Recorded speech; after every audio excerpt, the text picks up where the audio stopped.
The Couple Gourmand! Donc aujourd'hui, au menu, nous avons une tapenade d'olive. Oui, une tapenade. Une tapenade d'olive, mais qui est un petit peu déconstruite, là. Ouais. Fait que je veux juste être sûr et certain, là, pour pas qu'on se fasse lancer des roches. Une tapenade d'olive, habituellement, en dehors de nos ingrédients, ça contient des anchois. Et on n'en mettra pas. Ouais. Fait que nous, c'est vraiment genre dans le fond, une tapenade d'olive rapide. Ouais. Et aussi, à la base, une tapenade, c'est comme un peu... haché, finement, comme purée. Comme une purée, voilà. Oui, exactement. Parce que nous, on fera pas. On a juste gardé une petite texture. Exact. Aujourd'hui, on va y aller avec une olive noire dénoyautée, donc en conserve. Pourquoi je la prends entière dénoyautée? C'est que j'ai déjà fait le test en conserve de la même marque et le goût n'était pas vraiment le même. Donc, je trouve que l'olive garde plus son goût en étant une olive non tranchée, mais juste dénoyautée. Exact. C'est sûr que vous pouvez aller avec des olives comme Kalamata, des olives en base d'huile. C'est vraiment meilleur. Sauf que nous, ce qu'on veut faire aujourd'hui, c'est juste vous montrer une tapenade rapide qui coûte pas cher. Exact. Et vous n'avez pas beaucoup de temps, donc... Qui se conserve longtemps au réfrigérateur. Exact, vous ne cassez pas la tête et balabing, balabou. Donc là, on va avec une tapenade noire, mais on peut y aller avec une tapenade verte, une tapenade de couleurs. Faire attention, encore une fois, les olives n'ont pas tous le même goût et le même taux de sodium. Donc, c'est l'équivalent d'une conserve que j'ai égouttée. Et ensuite de ça, rincer rapidement. Si vous n'avez pas cette petite machine, il faut y aller au couteau. Ce que j'ai fait pendant un bon bout de temps dans ma vie avant de rencontrer mon amour ici. Mais je dois dire que cette petite machine-là, je la regardais d'un drôle d'air, mais je dois dire... Ouais, il m'a jugé avec mes contenants Tupperware. Voilà, publicité Tupperware. Mais ça va super bien. Vous pouvez utiliser aussi même un blender. Là, un robot mélangeur. Un robot mélangeur, comme vous le faites zip, graduellement, à pulse. Pulse. Donc, pulsion. Pulse. Donc, graduel pour avoir, selon la consistance que vous désirez. Si vous les désirez en purée, ben, vous y allez plus vite.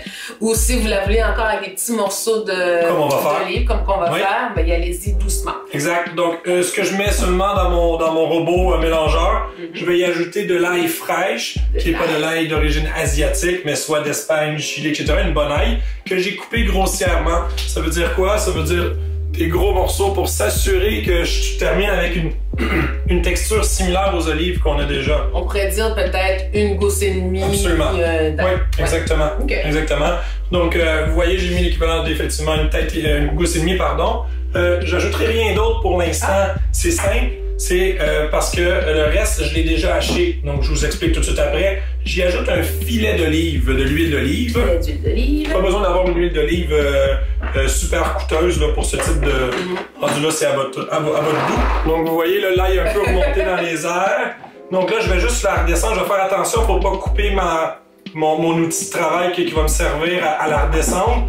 L'huile m'aide vraiment beaucoup à ce que tout puisse se mélanger adéquatement. Donc, une fois que tu as terminé de mélanger, vous voyez, ça a pris juste mettons une dizaine de coups de bras. Admettons. Ça dépend toujours de la façon que nos lames sont aiguisées. Exact. Donc voilà, je vais le transférer dans un pot pour bien mélanger. J'aurais pu le faire dedans lui, mais il y a comme, comment je dirais, quelque chose dans le milieu qui fait en sorte que... Bon. Donc, pas de perte. Allons-y. Merci. Ensuite de ça, on y va. On y va avec de l'échalote sèche. Échalote. Je vais pour l'équivalent d'une cuillère à peu près. Ouais, une cuillère à thé d'échalote. Pour une canne, la quantité d'une canne d'olive dénoyautée. Oui, c'est exactement ça. Une cuillère à thé de capre haché au couteau. Finement. Merci. Et j'y vais pour à peu près une pointe d'herbes salées. Donc, un quart environ de cuillère à thé d'herbes salées. Pour s'assurer de pas trop saler. Exactement. Au mieux, pas assez que trop. J'aime bien rajouter une petite touche soit de sriracha, de tabasco. Une sauce piquante légère. Moi, je veux pour à peu près 4-5 gouttes, ça amène un petit piquant. Parfait. Du poivre du moulin. Du poivre du moulin. Ok, c'est merci. Le poivre du moulin. Mais du poivre, c'est bon. Poivre moulu, ça va. Et je rajouterai, parce que je suis au goût encore une fois, une petite quantité d'huile d'olive.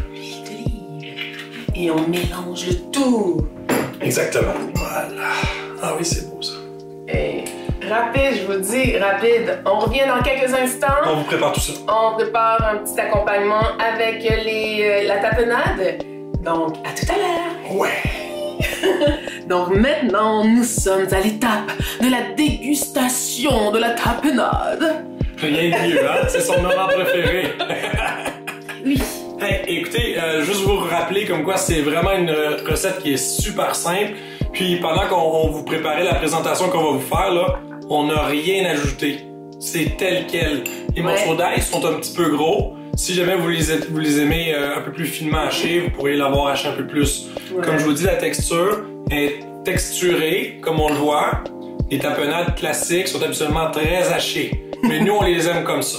Exact. Puis aussi, pour le live, si vous n'avez pas ça non plus, des gros morceaux ou des petits morceaux, utilisez le pressing, ça va être aussi bon. Et voilà. Donc, allons-y, dégustons la tapenade. Donc, l'assiette de dégustation que voici, on dirait du caviar. Ouais! C'est de la tapenade. Donc, on a utilisé 2 sortes de biscuits différents avec un crouton fait maison. Voilà, donc un pain que vous voyez sur le bord de perdre ou quoi que ce soit, peut faire un crouton maison. Moi, je vais aller avec le crouton. Allez-y, monsieur. Merci.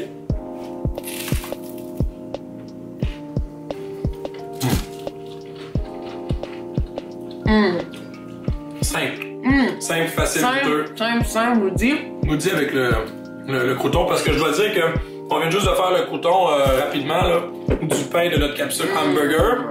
Donc au lieu de le perdre, on a poêlé rapidement, même pas d'assaisonnement. Filet d'huile, là. Le goût du grillé, hein, c'est vraiment délicieux. Ben, sachez que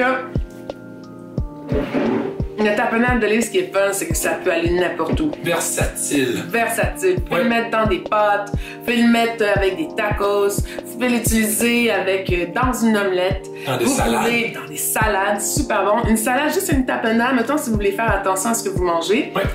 Une salade, au lieu de mettre de la vinaigrette, mettez de la tapenade d'olive. Déjà qu'il y a l'huile et le goût, ça fait comme une vinaigrette maison. Donc même pas besoin d'ajouter d'huile, ou vous pouvez en rajouter un petit peu si vous le désirez. Mais c'est tellement goûteux. Vraiment. C'est super bon. Type de préparation qu'on peut conserver dans un plat, dans le réfrigérateur vraiment longtemps en plus. Ça peut durer 2 semaines facile. Même plus. Oui. Juste avant de vous en servir, tout dépendant si vous le mangez à température pièce ou pas, vous remarquerez à cause du filet d'huile, mais elle veut pas, l'huile au réfrigérateur, ça peut faire une forme de gras, juste leur mélanger, laisser tempérer, puis voilà, c'est dans la boîte. Eh ben écoutez, moi j'y retourne, je vous souhaite vraiment de faire une belle tapenade, 2 couleurs, noir, vert, à votre discrétion. Laissez-vous aller, peu importe la sorte de livre, je vous le dis, c'est super bon de tapenade et super facile, rafraîchissant. À tout de suite. À tout de suite. C'était la fin de notre capsule tapenade d'olive. Merci à vous. Bye bye. Bye.